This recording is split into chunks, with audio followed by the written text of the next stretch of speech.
where I share my 45 years of experience to help you manage your portfolios and protect your wealth. Remember to subscribe, like, and share these videos. I decided to come live. Things are getting pretty hairy out there. I think it's time to get in here. I'm still trying to get on a consistent schedule. Got a lot going on here. So let's get into tonight's video.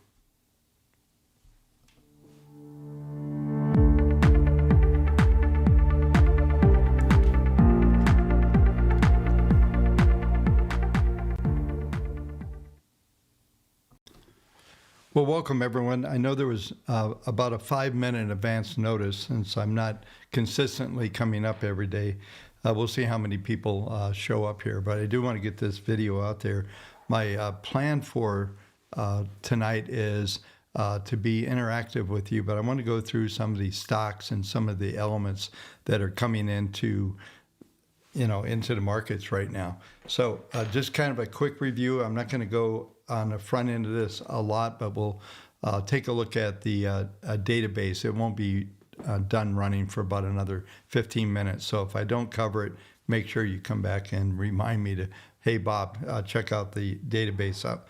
But here's what, there's a lot of interesting things going on. I talked about it in last night's Substack a little bit. But all of this shutdown ends up to be more impactful than maybe was originally thought it would be, from the standpoint that the shutdown in the news, I even find myself wondering, what's actually going on? What's, as far as the markets go, and there seems to be a theme flowing with a lot of liquidation going on in Bitcoin and the tech stocks. And I'm going to go through a bunch of stocks tonight. And my plan is to cover the indexes, and then when we get done, I'll go through a few of the stocks that are in play right now as far as the AI situation goes and the tech stocks. And then you folks can give me stocks to that you would like me to review. We'll spend about an hour going through this stuff. So this is more of a staying in touch video than any pre-planned. I literally 20 minutes ago decided I was going to do this. So let's go ahead and let's talk about this shutdown. I mean,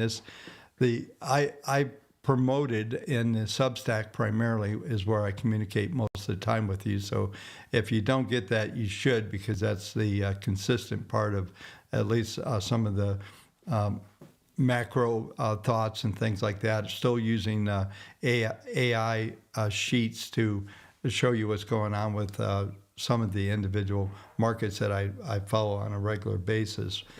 But this shutdown turns out that it has really put a void, I think, in a lot of people's minds. So we're all grasping at what is important right now. And to be honest with you, I can't tell you any particular thing that is standing out other than, the big sell-off that we saw today was really just dominated by the tech stocks unraveling. And I'm going to go through all of them and then some as we go through talking tonight. But like I said, this is more of a catch-up video than anything else. I didn't plan. I didn't do a lot of review other than normal trading and my involvement in the markets that I have every day.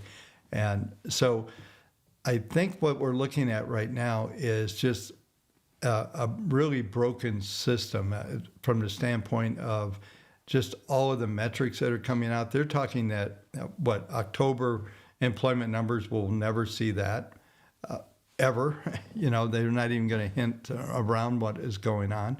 And then we're looking at, a lot of metrics. They're talking 2 to 3 weeks to get things cranked up again. Once you shut down these agencies for this long, trying to get people back in the office, trying to get everything functioning again.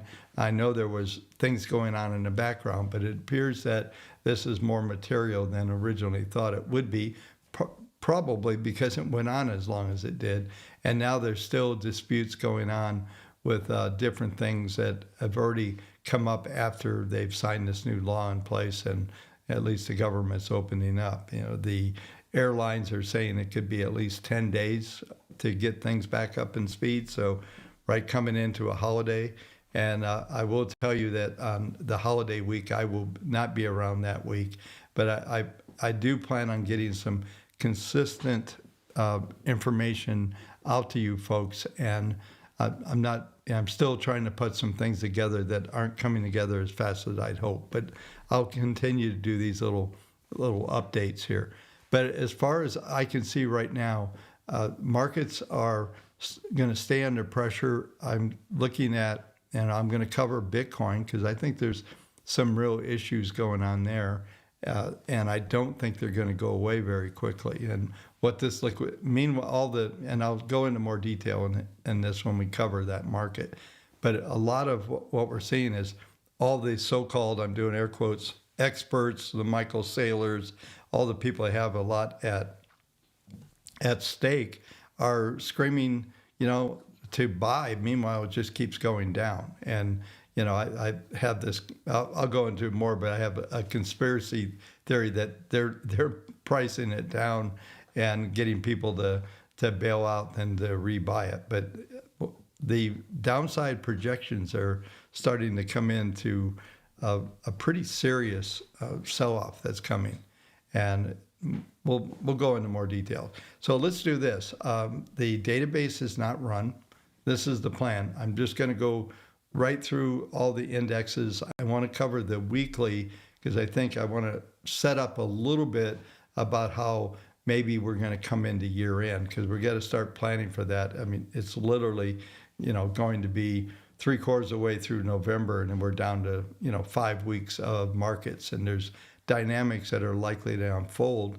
And I've talked about this before. This will, if we hold together fairly good, this will be the third year in a row that we've had double-digit returns. And I think coming into this year, it was 52.5 roughly of compounded returns for 23, 24. Here we're coming in 25. We've got another big move to the upside. And once the database gets up to date, I'll go back. We'll start with the indexes. I want to get through probably all the main indexes. I'm going to cover the Russell too, because that's probably been one of the things that has been the most,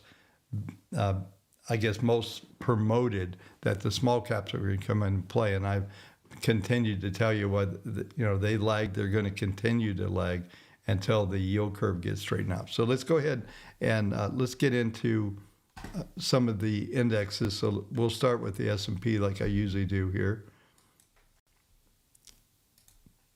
Let's go ahead and check that out. All right. So we've got, we'll start with daily, and then we'll go out to more of a intermediate, even long term. We'll go out to the monthly chart because I think those are going to be fairly interesting to look. So one of the things that, going back, I've got my cursor here on October 20th, on Monday, October 20th, we got these fib targets on the upside that I was talking about for a while. And you can see, let me bring those up here real quick.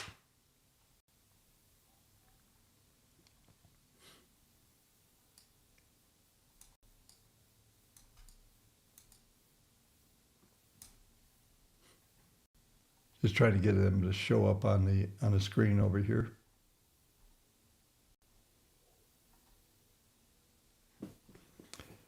So we got one of the first ones was 69.71. We basically satisfied that fib target one, and we've been coming off of that. If we look at how the PPMs are setting up here, what we're seeing is continued downward pressure literally into the holiday week and coming into the 1st of December. It looks like it's possible that maybe we get a little bit of a year-end rally setting up here once we establish some sort of low. I think I mentioned this number before, but I think around 65.50 is still a probability here. I brought up the weekly chart just so we can see what the algos are telling us. I mean, it's still got, on an intermediate level, we still have these crazy projections on the upside. And you see the red dots are still saying we're going to hold the 10-period moving average. And right now that number is 67.26. So we're possibly going to see, retest those lows. I think if it prints down there, we get a little spike low below, into a 65 handle. Whether it gets to exactly 65.50, it looks to me that we're going to come down, at least test this line. And if you look at this in the forecast that's going on from the algos, everything looks fine. We're just in the trend. The only thing that I'm seeing is when we get these, what I call these volatility bubbles, when we get them back to back in a row like this, it makes me a little nervous from the standpoint that maybe we could go sideways more and maybe see these algos start to turn down. Since this is a weekly chart, the probabilities of it turning down immediately is very low. So I'm going to tell you that I titled this video that are the markets rolling over. I think they're still in this consolidation phase. I don't see any major disasters coming into year end. There's way too many things that I think are ultimately going to be positive. We saw, just looking at what the Dow Jones has been. I don't really follow the Dow Jones, but we saw several days of the Dow way outperforming. So there's like a shift to maybe industrial stocks. I mentioned in the last video, but it's been, I think, over a week.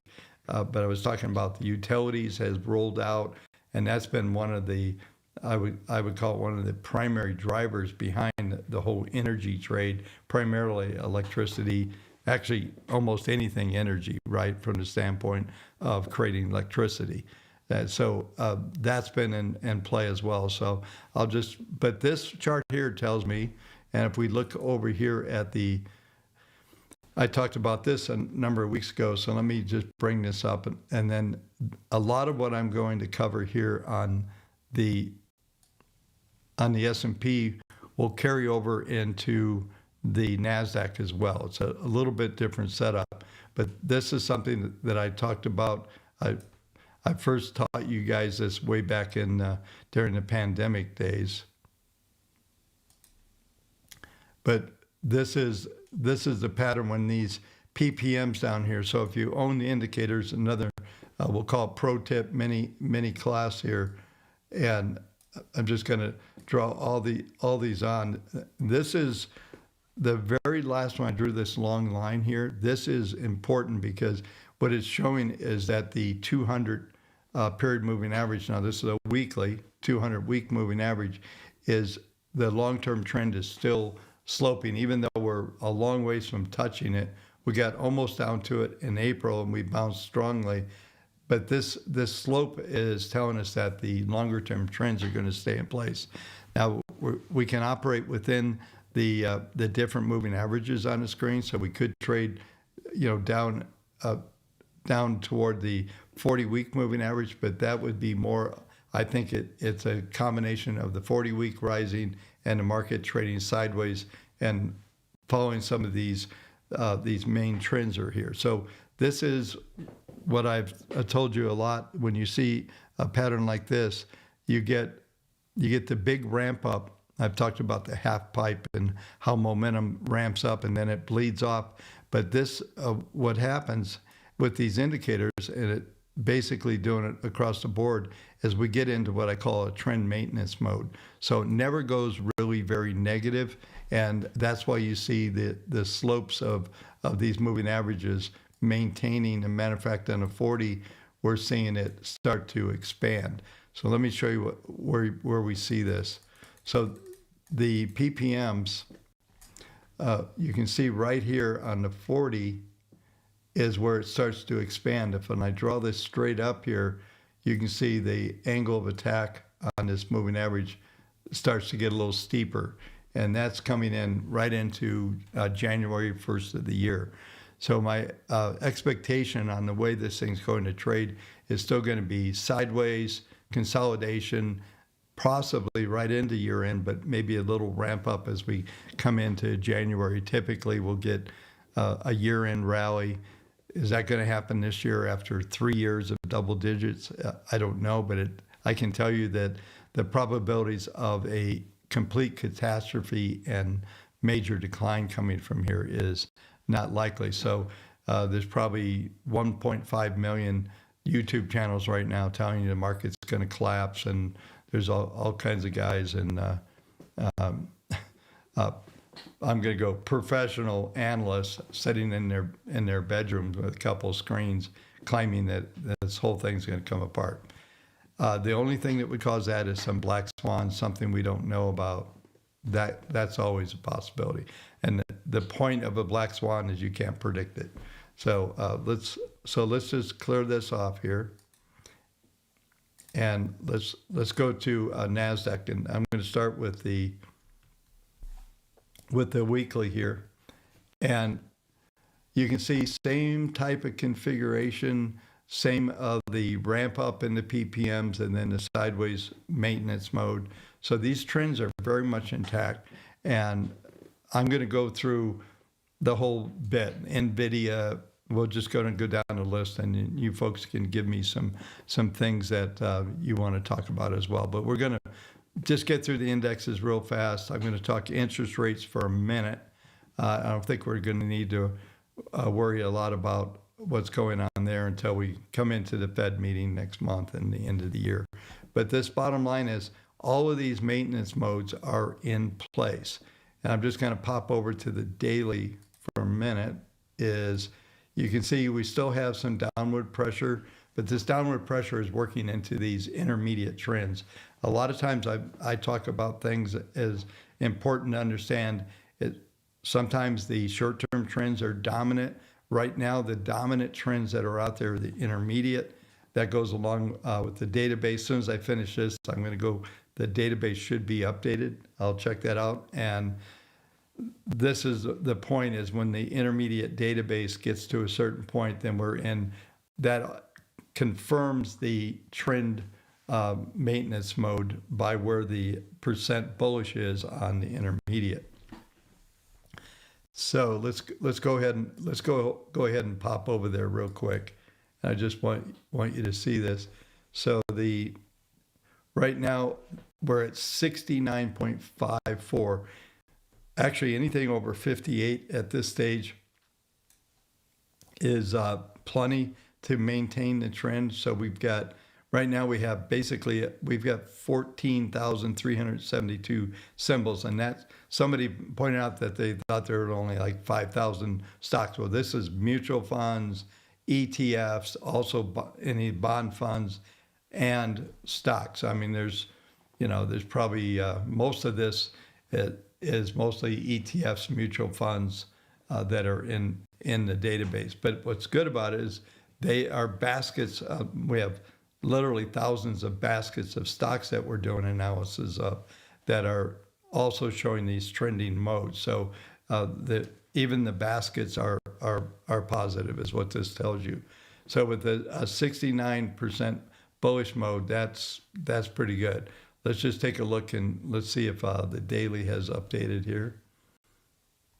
Yeah, it looks like it did, because it was at 32%. So we got a little pop here on the daily. So let me just bring this up and zoom in.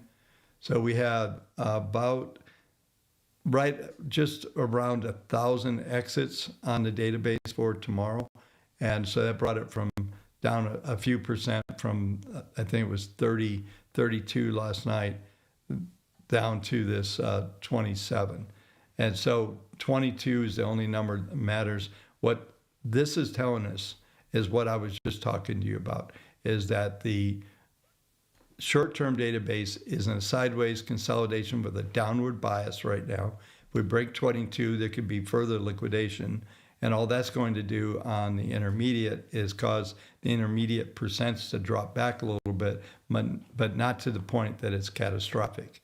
And so I'm going to go back to the weekly because I want everyone to understand this analysis. And if you've been around the channel a long time, you know this is really helpful in understanding the trends and forward-looking expectations. Most people are looking at trend lines and just doing the analysis on the indexes, right, which are basically being driven by a handful of stocks, and all the indices, no matter how they're being calculated, except for the equal weight, are heavily weighted on the top end of the capitalization scale, the Mag 7 and all of that stuff. But this is looking at at a little broader view. So let me bring this up. Let's go to the intermediate. And even last week, these are the same. We had a net negative. I suspect as we come into Friday, I'll write about this in the Substack newsletter. If you don't get it, it's kendallreport.substack.com. And what's likely to happen on the intermediate is there should be some selling the way that the market's traded, unless there's some big reversal tomorrow. I don't expect that. But the bottom line is we should see some more attrition here. 62 to 58% is kind of the metric that I'm watching on there. It's something that's been used for, the first time this database existed was in 1998. So I've been watching this thing for nearly 3 decades. But the bottom line is what we're going to see here is probably some selling coming in, some more basically indicating this sideways type situation on intermediate level. There's still upward bias. On a short-term level, there's a negative bias. So that's why I tell you the intermediate trends are dominant right now. If we were trading on the intermediate maybe at 48% bullish instead of 69%, then I would argue that we have more of a negative outlook. There's plenty of room. Like I said, we could S&P using as a metric, we could easily see 65, 50 on a downward print, and that will be probably the point where you're going to want to buy, not where you're looking to sell. I never understood the mentality that you broke support and you sell after the markets went down 12%, and that's your sell point. So this is most likely there's going to be a general, I would call a general view of the world that is still overall positive. The one thing I didn't mention in the opening comments is whether or not the tariffs get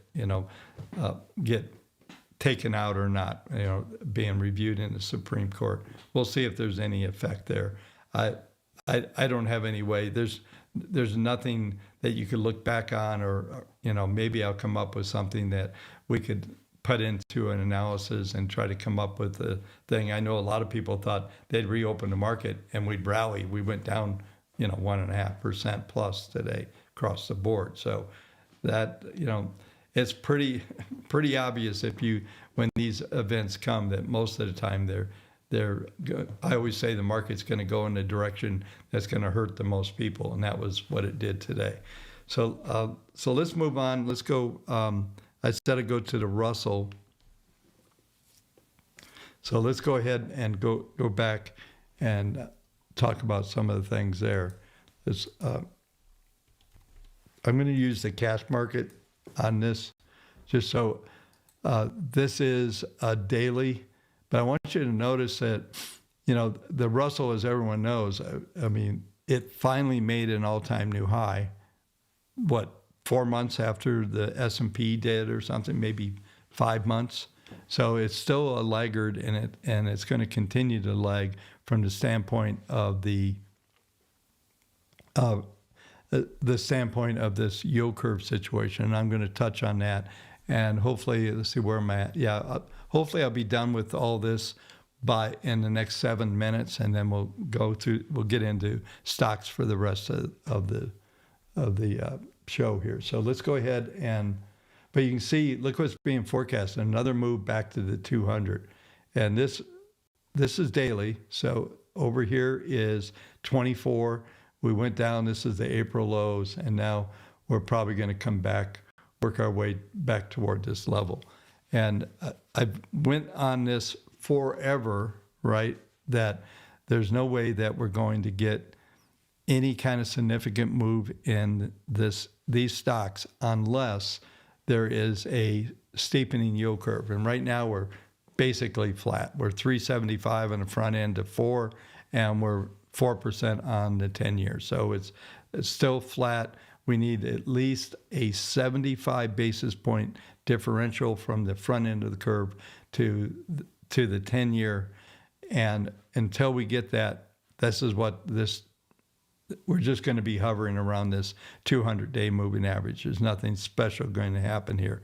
There's a lot of zombie companies in here. There's a lot of regional banks. They need that steeple, regional and smaller banks that are in here that are also going to need a steepening yield curve to bring in any kind of margins whatsoever. Okay, so let's go ahead and let's go to weekly, because I want you to see this forecast as well. So same, I mean, this is even more dramatic, but this is,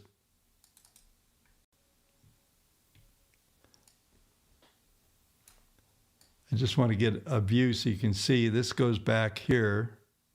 This is the pandemic low, and since then we've rallied up, and we're just working this wide range here. And you can see the forecast is flat, so we've got one of the, what I call the volatility bubble here. And what those do is just cause it's signaling this consolidation, and then looking out, which probably not a lot of accurate, but probably somewhere the key point's going to be, 2420, which has been basically a pivot point. Maybe you call it 2400 on this index. And below that, then maybe you start to rotate into lower, lower prices. So what we've got coming, just to tie this Fed story together, most likely they're going to lower rates another 25 basis points. They need to do, and Trump's right about this, they need to do 50 or 75 and get that to that 3.25 to the 4% back into the curve. And, I guess the government, everybody's trying to respond to the mortgage rates and the cost of housing and all that. And now they're throwing out 50-year mortgages. And you see everybody telling you what a stupid idea that was. And that is, and you're going to pay, no one, very few people are going to live in the same house for 50 years. And maybe there'll be some appreciation, but if it's really about lowering the payment, right? That's why what car loans used to be like 2 or 3 years. And that's why they went to 6 years, trying to get the car payments because everything was more expensive. So it's not that negative from that standpoint. It'll be interesting to see how that's priced on a 50-year. There's no real metrics, so I don't even know if it's going to happen. It's a proposal or that of some sort. So maybe if somebody's heard something different than that, you could comment here. But for the most part, back to the Russell, this index is not going to do anything spectacular. It's like, they've got. And I'll talk about this in a minute on Bitcoin. But they got Saylor and Tom Lee, and Tom Lee's been spouting off for years that somehow the small cap's going to triple. It's not, okay? All you got to do is look at Tom Lee's funds and see how poorly they run, and you can get all your answers right there. Okay, so let's go ahead and let's do a quick. Let's go to the 10-year real quick here. This is a weekly again. So if we look back to 2024, that was the peak, but we've just been oscillating around here. We've got the 200-week moving average. Let's bring up the algos here. We're kind of in a mini sideways range here. The 200 is going to be the key number. That's 387. I've talked to you about even when right before the last Fed meeting, I said it'll probably dip under 4 a little bit as sympathy rally on the bonds. It did and went right back to 4. I think in 2 days, it was right back to 415, 419 on the 10-year again. We're going to stay above this 200 line as we go forward. So we're looking all the way into 27. And I so want to see that steepening yield curve because that is what a normal yield curve looks like. And a 4% yield is very low historically. So just know that like mortgages at 6, that's where they have, I bet if you did a midpoint of all this, I'll have to research this a little bit, but you're going to see 5.5, 6.5 type yields on mortgages. The problem is all the the inflation in housing prices and things of that sort. And people don't make when it was like that before. You could live on 15,000 a year, right? That was 15 to 25,000 was a decent salary back in the 70s. So anyway, moving forward, but this back end of the yield curve is going to stay the same. Fed's probably going to lower rates, all that stuff. So let's do Bitcoin. I'm going to get through all this, and then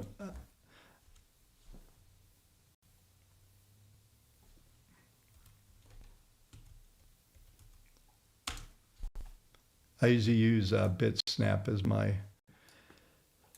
So it's interesting because the 200 is out here at 74,000, and I'm gonna bring this into the daily chart here right now, because I think this is something I was talking about in Substack, and I've made some tweets about this. But before this most recent breakdown, one of the issues I have, even though we printed up into this new high at 126, I think it was, the structure of the markets are deteriorating, and this is looking very much like a distribution top. And if we look here, there's current Fibonacci targets, 93,639, 84,950 rounding off, 79,500. So I typically we'll get down to this first number. We're right now, 98.2 down 350. We're probably going to see, something close 95, 93. And what type of rebound we get off of that level will determine what's going to happen next. If we get, just not a real strong rebound and we can't get back above the moving averages, and we're probably going to end up at least getting down below 90,000, maybe 84. The key here is we need to get back above the 21 period moving average right now. Let me bring that up. That's 109. So, and the days are numbered and getting over 109. If we look at the algos, we're seeing that there is some stabilization coming in, a possibility we should get a rebound from here, whether we go down to these lower numbers I just talked about, whether we hit 95, 93, or even print down below 90, we should get a decent trade off of that, and that will go up. Now, I don't know. I was looking up trying to see what the numbers are on strategy. Where does Michael Saylor get in trouble, and and some of these other treasuries operations that are going on in Bitcoin. That's going to be the key point. So let's do a quick view at the weekly.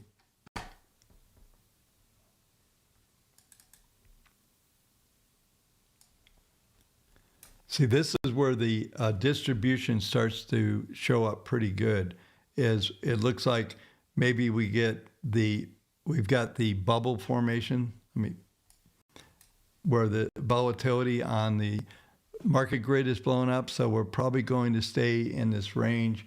The high end would be probably 109 at the number I just mentioned, maybe 112. On the low end, the numbers I also just mentioned, down 95, maybe now down just below 90. Probably somewhere there is where something will set up that will be a pretty good point. So let's go ahead. I'm going to go through a couple stocks, and then you folks can give me some stocks to look at that.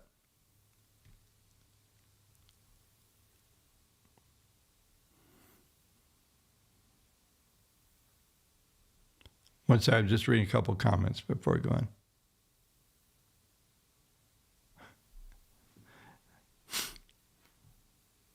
What was it? Somebody says, tell us more about Tom Lee. Didn't he just do this big deal in crypto and he's already down like 50% or something? I forget what it was. I don't follow him that much. Yeah, we'll do Apple. I'm going to go through most of the stuff that you guys are putting up there right now.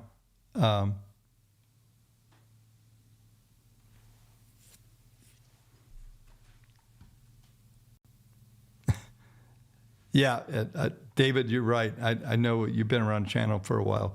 I understand completely.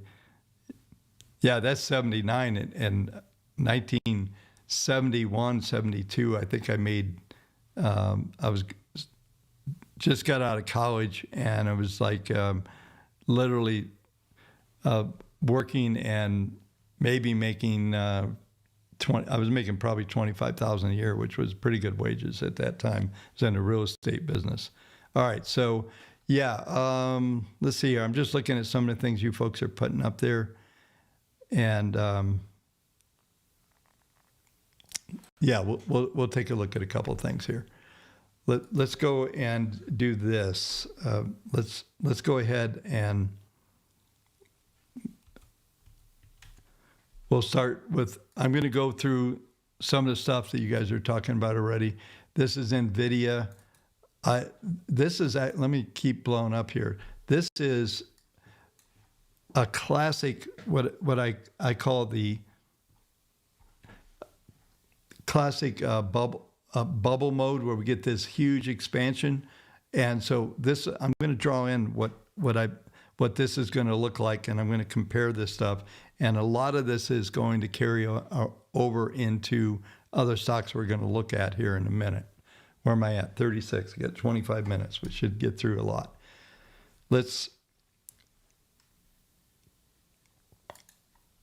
So I'm going to draw this in, and some of you have seen this presentation before.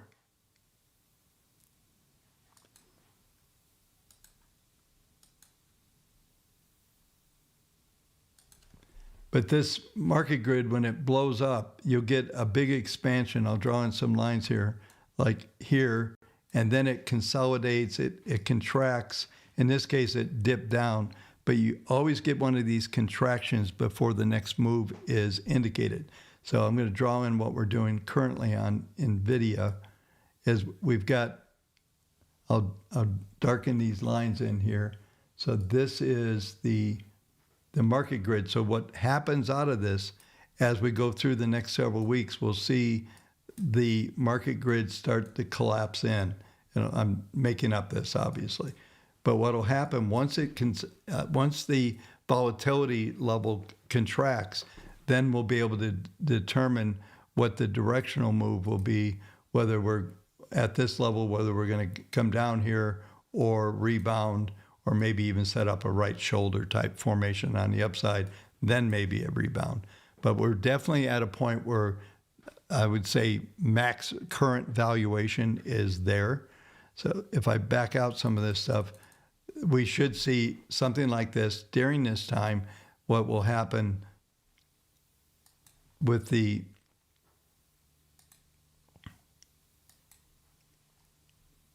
bars, we should start to see this thing set up where the market will trade in this range. And I'll try to determine the range here. But we're going to see bars just come in here. And like I said, at some stage, we'll figure out if it's going up or down. But that's in, by the way, this is a weekly chart. This is mid next year. So we're looking at multi-month consolidation. A lot of folks are talking about how all the chip companies and OpenAI and all these guys are just kind of trading dollars and all that stuff. And there is some of that going on. But somehow that equates that the whole world's going to come to an end because people in the same industry are doing deals. Don't see that as a thing. But this is all the way out. So this is the end of the year. I made that a little thicker so you can see it. So this is the end of the year. So we're going to be in this situation probably on, we'll see what shows up here on all these stocks. We'll check it out. But if we look at the algos, they're all suggesting, this is a weekly chart now. So we're looking at weaker numbers, but more than likely we're going to stay above the 21 period moving average, which is 177. There'd be some really good trades out of this, folks. This formation typically will set up just some crazy, really good trades. So, and probably some straddles if you're an option trader, those kind of things that will kick in as well. All right, so let's go ahead and let's do Apple. We're going to go through the Mag 7 here real quick. We'll take a look at Apple. Apple's looking at, look at, this is forward-looking numbers from the standpoint of what momentum's going. It looks like to me that, we're going to peak out early in 26 and then see, everything come across here from the standpoint of start to come into these moving averages. More of a sideways projection than anything negative.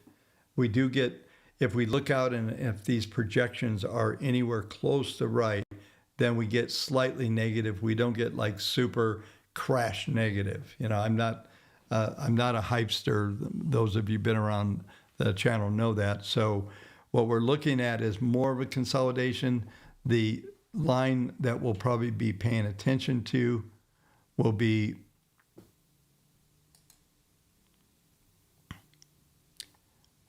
something like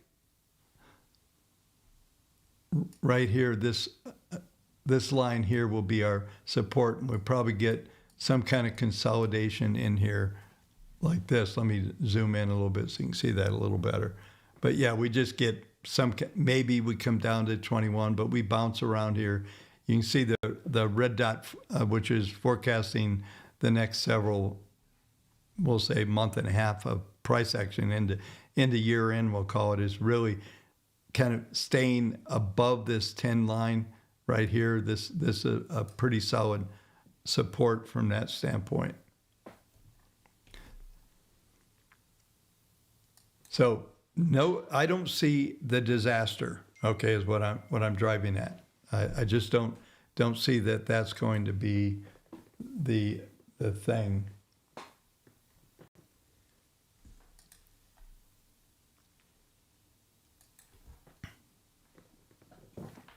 I'm just going to do Tesla, and then we'll do. Now Tesla, look at this red dots. It's forecasting big move, but Tesla's been in this big back and forth move, and you can see the algos are suggesting that we're going to come down, probably test the 383 and possibly coming way over here down to the 350 level, something like that. So I'm going to stick with the weekly stuff here. Georgia, you missed the Bitcoin. I did it, so you can see it on the replay. Thanks, Jeff, for subscribing. Appreciate it.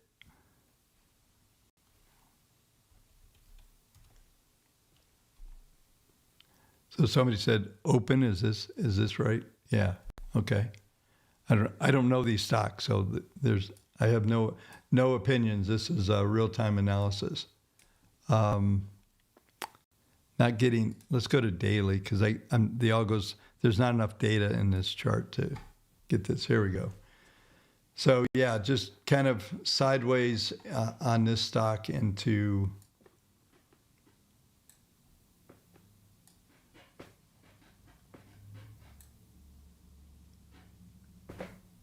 maybe around $8.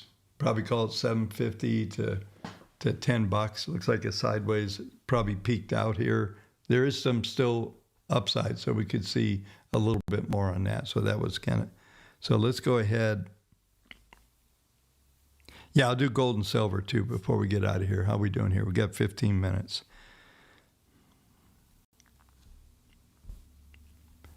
Yeah, I haven't covered this one for a while. Meta.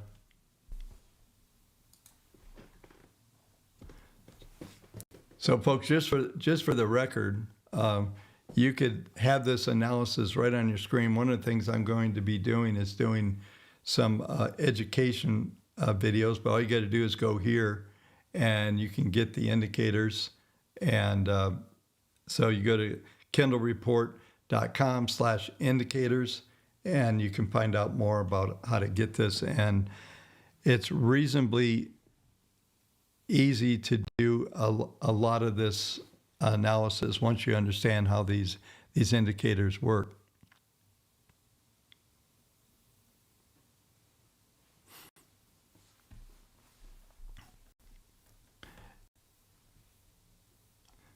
All right, so Meta is obviously, I didn't realize it got hit like this, but this was sort of interesting here. Not a clean one. The PPM1 is turned up in a V.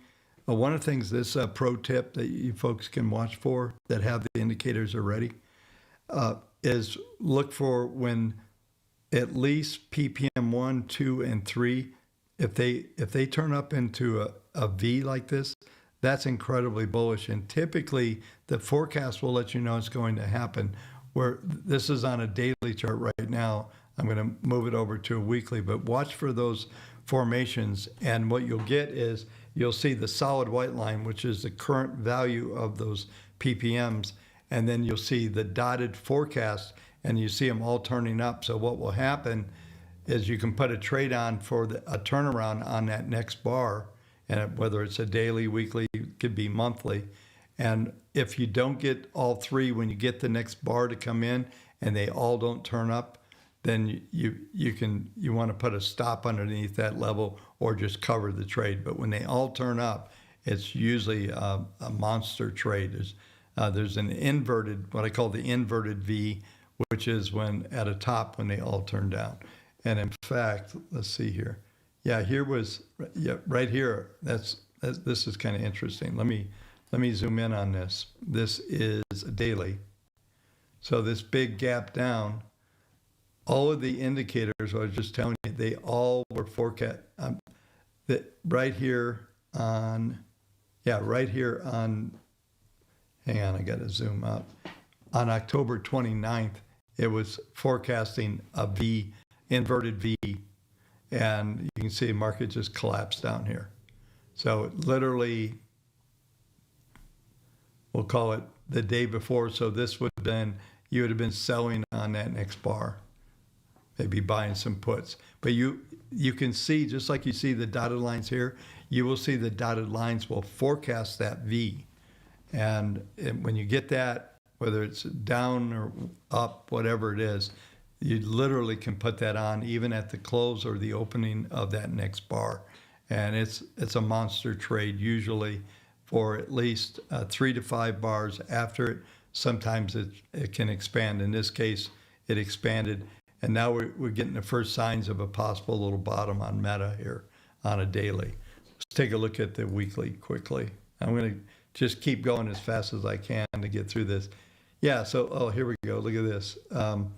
Potentially on November, the week, holiday week here in the U.S., we're getting a weekly potential bottom. It's not a perfect, but I'd watch these algos. If you have those, just watch the algos and you'll be able to get the that turn up. If it happens, we'll probably get a rebound initially into the 10-week moving average, and typically you'll go into the next level on this. I guess one more pro tip. I'm in that mode here right now. I want to bring up the drawing tool. So this is also one of those big volatility spikes that I was talking about earlier. So the market grid is, just trying to get this here, it's right here.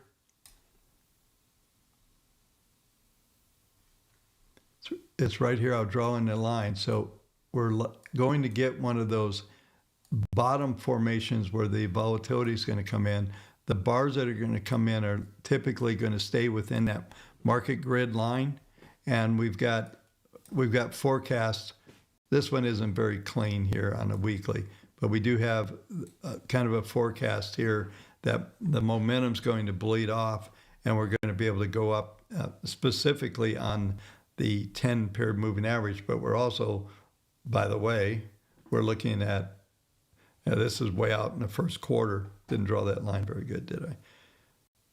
This is out into the first quarter of next year where this turnaround. So there's going to be a ton of work here from this standpoint of like right here, this area here. We're going to work that wedge, work into that market grid.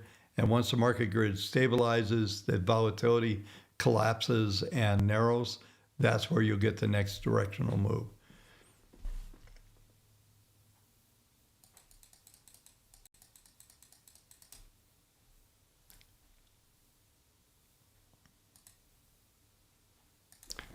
All right, let's see what else you folks got.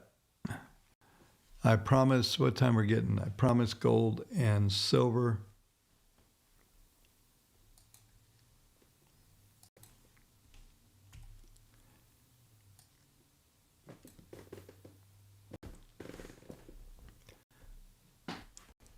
This is something that you've been around the channel or you've been reading the newsletter. This little spike that we got up, what was that, several weeks ago? We printed what that was 43.90, almost 44. That was the peak. Look what this is weekly. We also had those V tops, and it was being projected to come in. And so we don't have, we've got no real potential. But also there was that volatility bubble that happens on the market grid. Let me blow that up just so you can see it a little easier. So now what we've done is we've rallied all the way back to the top end of the market grid. We're probably going to come back in, and we're going to get sandwiched between the top end of the market grid and the 10, this is a 10-week moving average. See if I can bring up those values right now. Yeah, so the 10-week average is 39.74.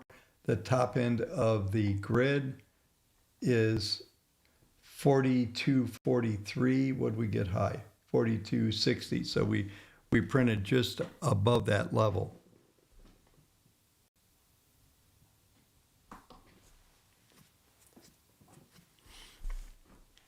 But notice the forecast as well. These are called a WTR forecast. So what's going on? It's running some machine language calculations. It's got an auto regression forecasting tool in there, and what it's telling you is that this is what's being forecast. Even though we see, and this is one of the things you have to be careful with, when we break this second derivative on this indicator here, when it breaks with this white line, if it breaks this line here, then what that's doing is forecasting a move down to the next level moving average, which would be the 21-week moving averages. And these are simple averages. Averages are good. You don't have to weight them or do exponential or any of that stuff. I just work with the simple.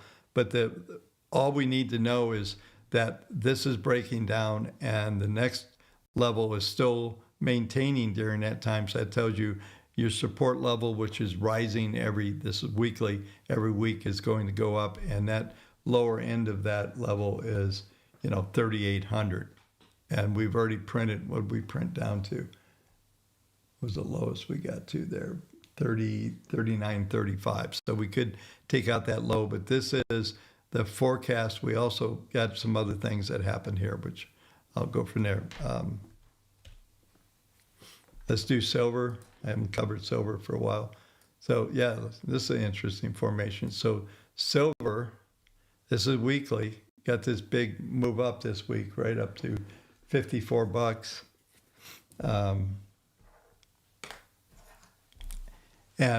But look at the forecast is starting to roll over. We've got a potential V top coming in on silver right here. This could be a climactic move. The part that you have to be careful with is that almost you want to wait for it to break this first derivative here, and it's set. It'll be interesting. So those of you who have the indicators, make sure you put them on there on silver if you're trading silver, and watch for that this was a climactic move. It did make a new high, and it's trading. We'll see how it ends tomorrow, but another thing that's about to happen. So if you're new around the channel, you don't know this, but this is getting what's called an RTX sell signal. And let me bring up I can show you on screen here. So if it closes over 51.79, then that will signal the next 1 to 3 bars. So this is weekly, 1 to 3 bars would be likely be lower bars, be sideways to lower for the next couple weeks, which goes hand in hand with what's being forecasted on these indicators right here. I think one of the first educational videos I'm going to do is going through a lot of the nuances and how to interpret the PPMs. There's some videos that I've done, but I want to really dig deep on some of these elements and going into, there's a theory that I developed way back in the 80s, which was called the angle of attack, and how at the steepness of that moving average gives you a clue on whether it's going to hold or break down. And these indicators are tracking the internal movement of those moving averages. So that's why my entire forecast and everything is based upon these trends that are being developed here.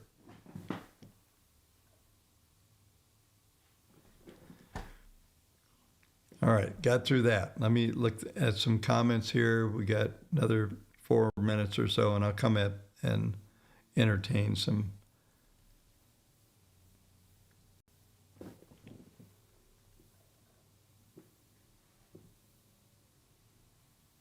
Yeah, we got some pro tips in there tonight.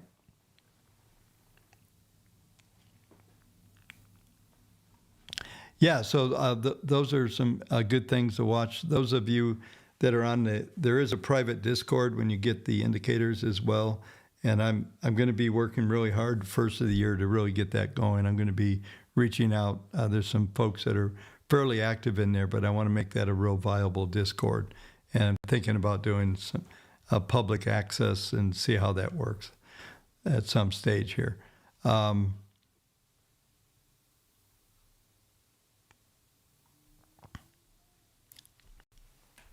Yeah, let's do this because I want to look at this.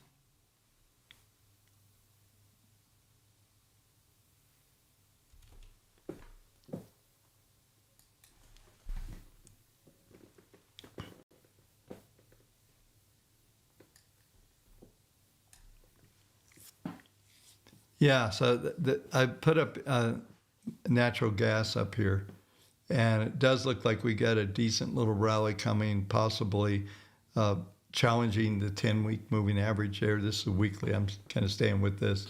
We see all the algos trying to turn up, with the exception is the big trend in this thing is down. And look at the breakdown that's first of the year that's going to happen.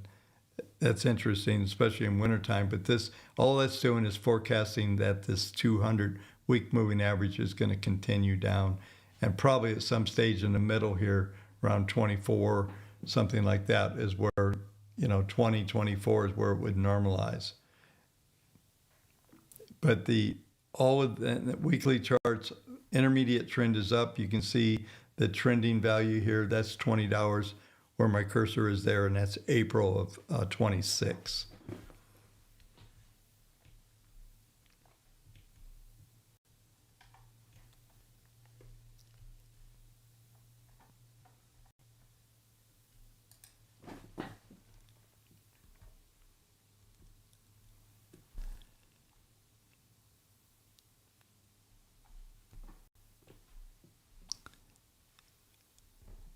Hang on, my wheel's throwing everything everywhere. Yeah, we got to do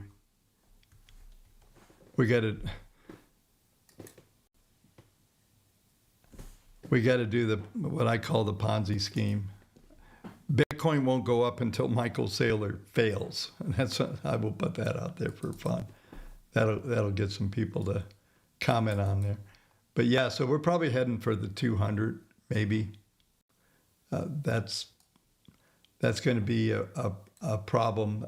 I think I did some forecasts for maybe a 146 on strategy.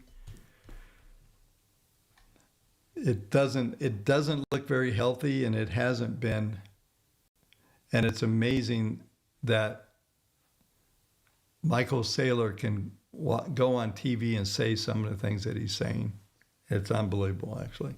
I don't know who's worse, Tom Lee or Saylor. Probably Saylor.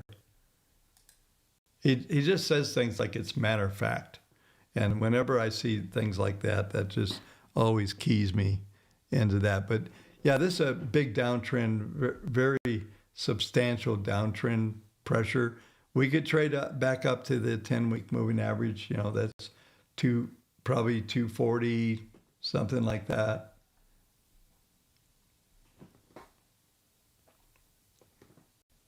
But it's still going to be under a lot of pressure as we go forward. Okay, folks, I'll come back up.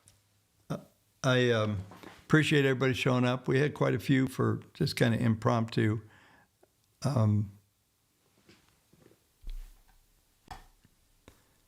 Let's see if somebody's asked a question here. Yeah, Sam, could you make your question a little clearer? I'll try to answer it for you. It says principle of least action again. So there, are you talking about the angle of attack? Is that what?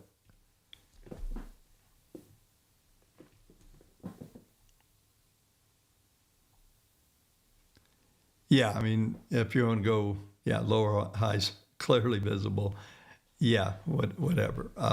Yeah, I have a hard time with.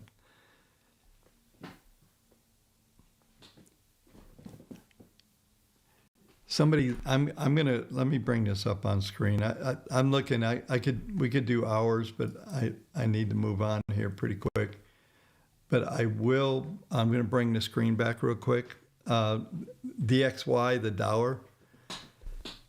The Dow is bottoming, and I want to see how far back I can get. This is weekly, but let's go back a little further.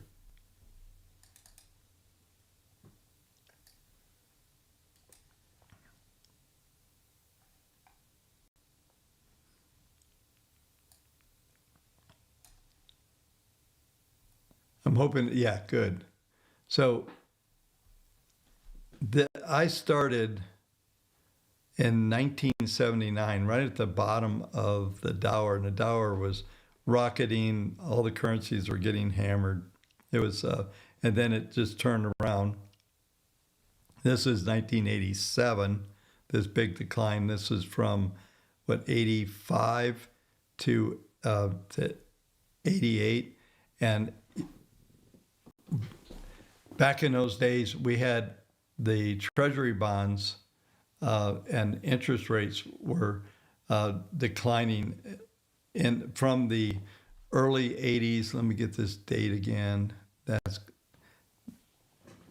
That's 85. So the decline in interest rates, and once that started to turn around, then everything really just blew up. This was a crazy rally. We're talking 80, 81, all the way, into 85.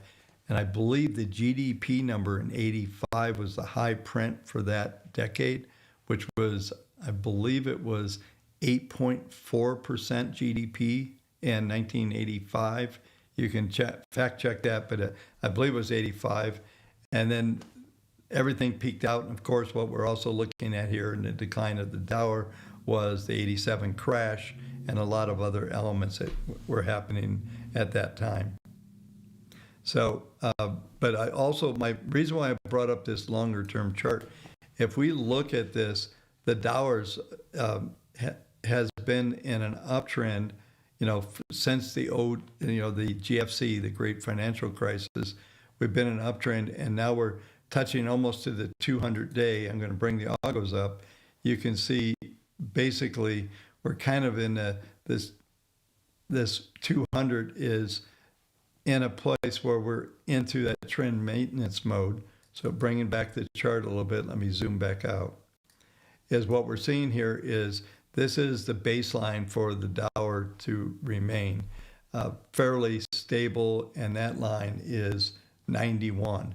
I remember some months ago, talking about that somewhere around 90, 93, 94 should be the low. But it does look like, from a longer term forecast that we're going to probably stay in this range. So, but this is going to be your baseline, the 200-month moving average. So uh, that's a number that I would be watching. All right, back on screen. Let me look and just see if I can.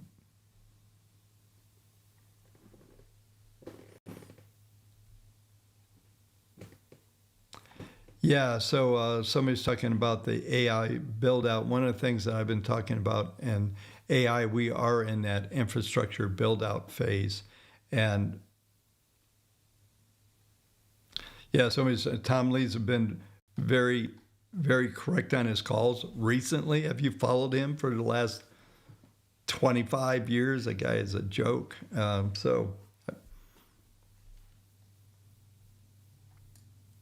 Yeah, so just so you know, we run 15 billion with our software. So, um, but anyway, and in the heyday, we were running 275 billion. So, yeah.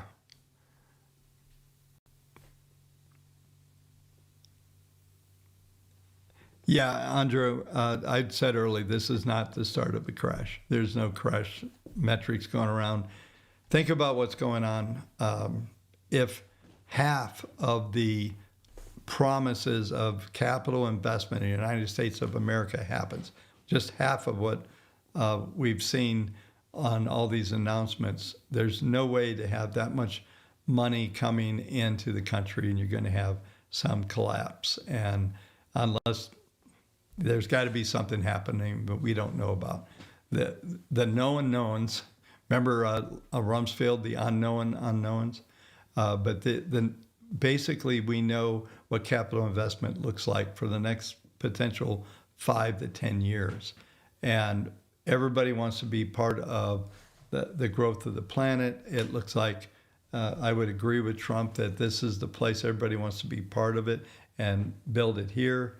There's going to be a lot of things that have to change to achieve these things.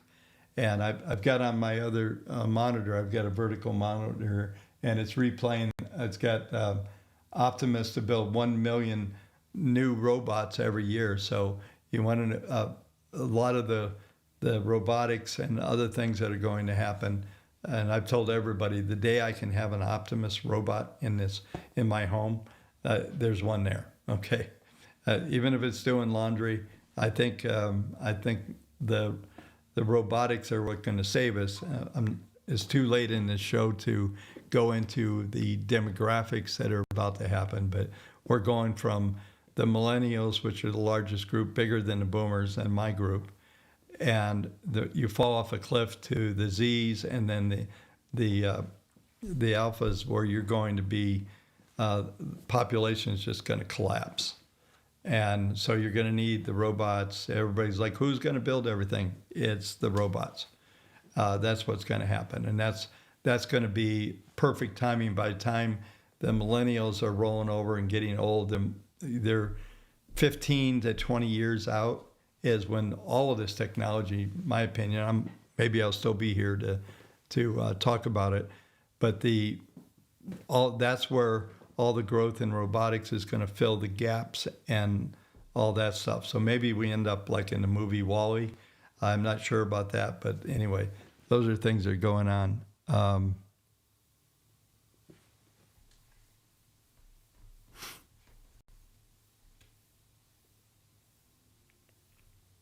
I'm just looking at a couple of comments here.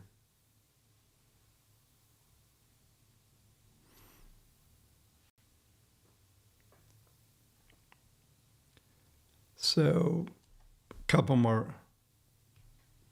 Yeah, so anybody that thinks Tom Lee's been right on this call is only, yeah. I think he was calling for, what was that, 200,000 on Bitcoin by year end? Might want to review a little bit. 2 years ago he said that, the Russell would quadruple in the next 3 years? That didn't happen. Anyway,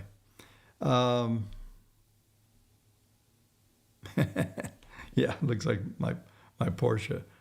Well, I got rid of my M4. I now have an X5 M460i. And it's almost as fast as the M4, which is pretty amazing. Okay, let me just see what final comments, and we'll cash out of here.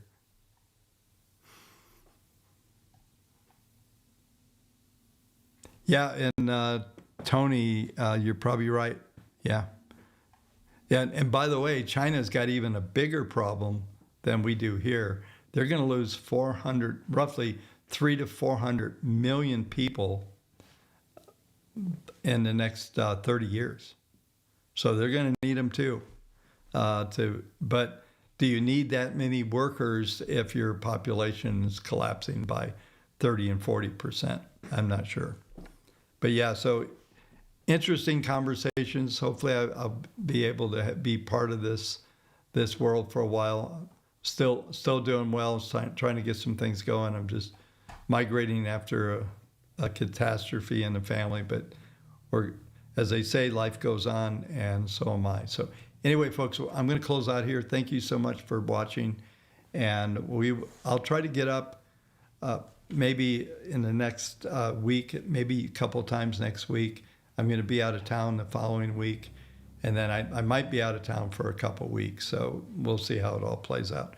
Thank you so much. I really enjoy having conversations with you folks, and that's one of the things I want to get going on the Discord, so we can actually have human interaction and talk. I love reading your comments, but it'd be great to be able to interact. There's so much more you can say if you can talk. Folks, thanks again for watching. What we do, an hour and 11 minutes. Not too bad over. Anyway, thanks again for watching. We'll talk to you soon.